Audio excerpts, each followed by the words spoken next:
নমস্কাৰ বন্ধুসকল। ১ ফেব্ৰুৱাৰী ২০২৬ চনত কেন্দ্ৰীয় বাজেট ঘোষণা কৰা হ'ল। বিত্তমন্ত্ৰী নিৰ্মলা সীতাৰমণে এইবাৰ আমাৰ দৰে সাধাৰণ মানুহৰ পকেটত কি প্ৰভাৱ পেলালে, কি বস্তু সস্তা হ'ল আৰু ইনকাম টেক্স আপুনি ৰেহাই পাবনে?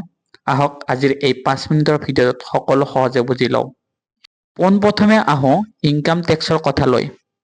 এইবাৰ বাজেটত কৰ ৰেহাইৰ পৰিমাণ অলপ বৃদ্ধি কৰা হৈছে।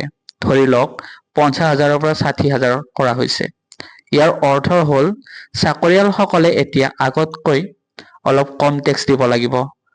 লগতে নতুন টেক্স ৰিজিমটোত চৰকাৰে আৰু অলপ সহজ কৰি দিছে। এতিয়া আহোঁ বজাৰৰ খৰচলৈ। চৰকাৰে কিছুমান সামগ্ৰীৰ ওপৰত কাষ্টম ডিউটি কমাইছে। সেইবাবে মোবাইল ফোন আৰু মোবাইলৰ পাৰ্টছবোৰ এতিয়া কিছু পৰিমাণে সস্তা হোৱাৰ সম্ভাৱনা আছে। ইয়াৰ উপৰিও সোণ ৰূপৰ গহনা কিনিব বিচৰাসকলৰ বাবেও আছে ভাল খবৰ। কিন্তু মন কৰিব, কিছুমান আমদানিকৃত বিলাসী সামগ্ৰী আৰু ইলেক্ট্ৰনিক্স যন্ত্ৰৰ দাম এইবাৰ অলপ বাঢ়িব পাৰে। এই বাজেটত চৰকাৰে বিশেষকৈ মধ্যবিত্ত শ্ৰেণীৰ বাবে কম দামত ঘৰ বনোৱা আঁচনিত অধিক গুৰুত্ব দিছে। চৰকাৰৰ লক্ষ্য হ'ল যাতে প্ৰতিটো পৰিয়ালৰ নিজাকৈ এটা ঘৰ থাকে। লগতে ডিজিটেল লেনদেনৰ সুৰক্ষাৰ বাবেও নতুন ঘোষণা কৰা হৈছে।